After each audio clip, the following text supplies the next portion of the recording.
लोकसभा में संविधान पर चर्चा का आज दूसरा दिन शाम करीब 5:45 पर संविधान पर हो रही चर्चा का जवाब देंगे प्रधानमंत्री नरेंद्र मोदी। और लोकसभा में संविधान पर चर्चा जारी। कार्यवाही के दौरान बोले किरण रिजिजू, कहा कि पीएम के संकल्प से आगे बढ़ रहा है देश, सबका साथ सबका विकास के तहत हो रहा है काम।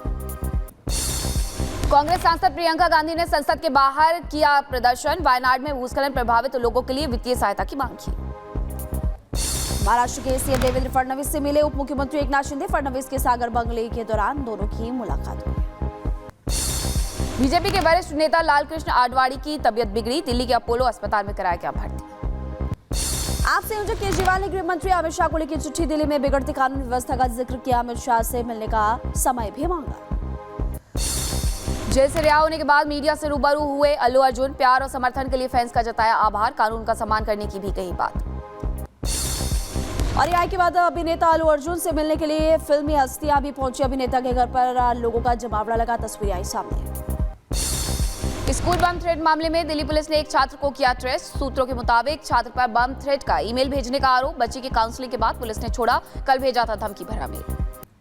दिल्ली के आरके पुरम में दिल्ली पब्लिक स्कूल को बम से उड़ाने की धमकी और खबर मिलने के बाद अलर्ट मोड पर स्कूल और पुलिस अधिकारियों को दी गई सूचना।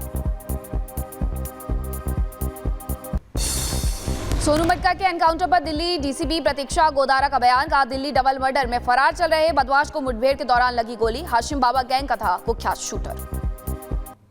एक मुख्य आरोपी था सोनू मटका, उसके बारे में एक इन्फॉर्मेशन थी जिसको special cell Delhi police follow कर रही थी।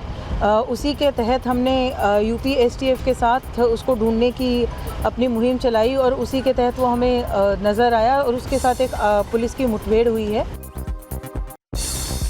दिल्ली पुलिस को मिली बड़ी कामयाबी। दिल्ली पुलिस की स्पेशल सेल ने बदमाश सोनू मटका को किया ढेर और गैंगस्टर पर था 50,000 का इनाम। दिवाली की रात चाचा और भतीजे की हत्या की थी। संभल समय पुलिस का बड़ा खुलासा, यूपी के दूसरे जिलों से दंगाइयों के पहुंचने की कही बात, कहा हापुड़ रामपुर से पहुंचे थे दंगाई। संभल में सपा संसद के इलाके में डीएमएसपी की रेड और बिजली विभाग के अधिकारियों के साथ की छापेमारी, बिजली की चोरी का मामला।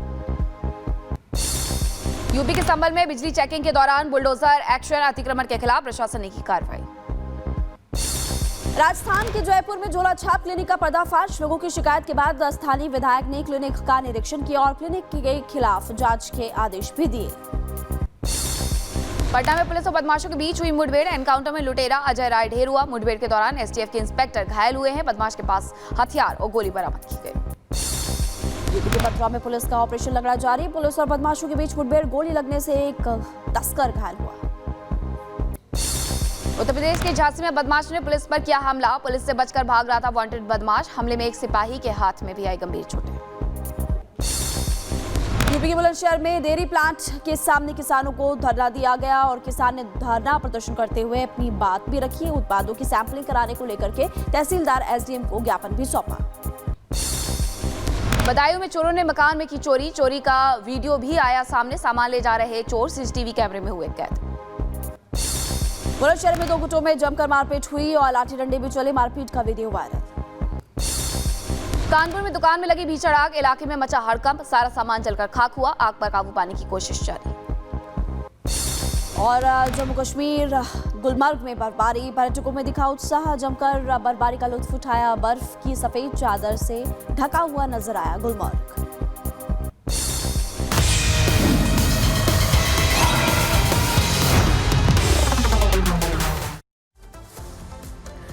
और चलिए अब बात सनातन की इंटरनेशनल हुंकार की। दरअसल बागेश्वर धाम की जब हम बात करते हैं तो वहां के प्रमुख पंडित धीरेन्द्र कृष्ण शास्त्री अब भारत से रवाना हो चुके हैं और पहुंच चुके हैं लंदन ऑस्ट्रेलिया की यात्रा पर, जहां पर वो वही काम करने वाले हैं जो भारत में रहकर बीते दिनों किया, यानी कि सनातनियों को, हिंदुओं को एकजुट करने के लिए जो पदयात्रा निकाली थी, जो जातियों के बंधन में बटे हुए हैं उनको एकजुट करने के लिए अब विदेश की सरजमी पर पंडित धीरेन्द्र कृष्ण शास्त्री पहुंच चुके हैं, क्योंकि उनका मकसद एक ही है, मिशन एक ही है, सनातनियों को एक करना। जो हिंदू बटे हुए हैं उन्हें अपनी एकता का, ताकत का एहसास कराना। पूरी रिपोर्ट दिखाते हैं आप। हम सब हिंदू, सीताराम सीताराम,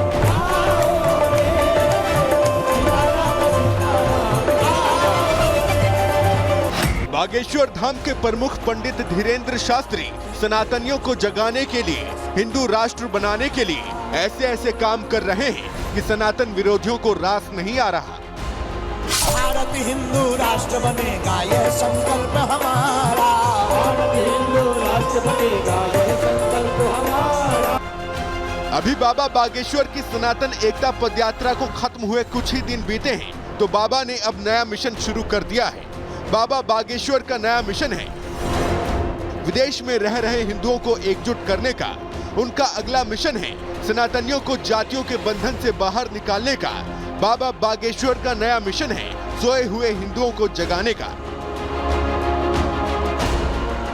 अपने मिशन को अंजाम देने के लिए बाबा बागेश्वर ऑस्ट्रेलिया और लंदन की यात्रा के लिए देश से निकल चुके हैं। जाते जाते बाबा बागेश्वर एक बात कह गए हैं कि वो हिंदुओं को जगाएंगे, सनातनियों को इतना एकजुट कर देंगे कि जैसा बांग्लादेश में आज हिंदुओं के साथ हो रहा है, वैसा किसी और देश में उनके साथ फिर कभी नहीं होगा। कोई किसी सनातनी पर आंख उठाकर नहीं देख सकेगा, कोई उन पर हमला करने की नहीं सोचेगा। बांग्लादेश में हिंदुओं के ऊपर अत्याचार हो रहा है, उसके लिए हिंदुओं को जगाना है। दिलचस्प बात यह है कि बाबा बागेश्वर को चिंता पूरे विश्व में बसे भारतीयों की है, चिंता सनातन का झंडा बुलंद करने की है। भारत में तो हम आप लोगों को भी बचा सकते हैं आपके साथ, लेकिन वहां कैसे हम जा पाएंगे? इसलिए हमने सोचा है कि उनको बचाना बहुत जरूरी है, उनके बच्चों को भी बचाना बहुत जरूरी है। 14 से 21 दिसंबर तक बाबा बागेश्वर ऑस्ट्रेलिया और लंदन में दिव्य दरबार लगाने वाले हैं, लोगों की पर्चियां निकालने वाले हैं। लंदन और ऑस्ट्रेलिया से जो खबर सामने आ रही है, उसमें बताया जा रहा है कि वहां भी बाबा बागेश्वर को सुनने के लिए लोग उत्सुक हैं।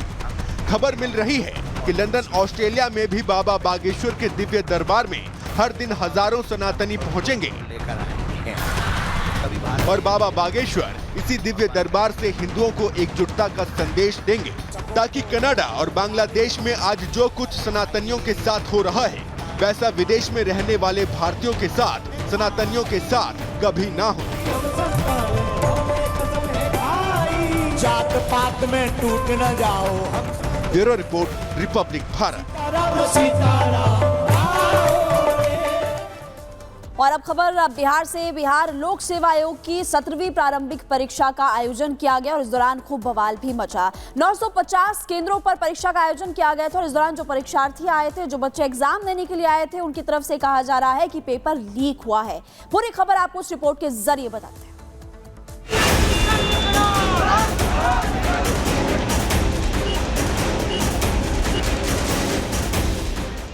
परीक्षा से पहले प्रदर्शन, परीक्षा के बाद प्रदर्शन।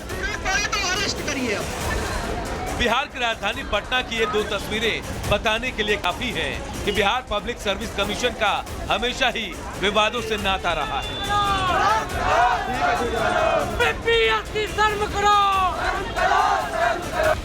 बीपीएससी की 17वीं परीक्षा पर शुरू से ही विवादों का ग्रहण लगा रहा है।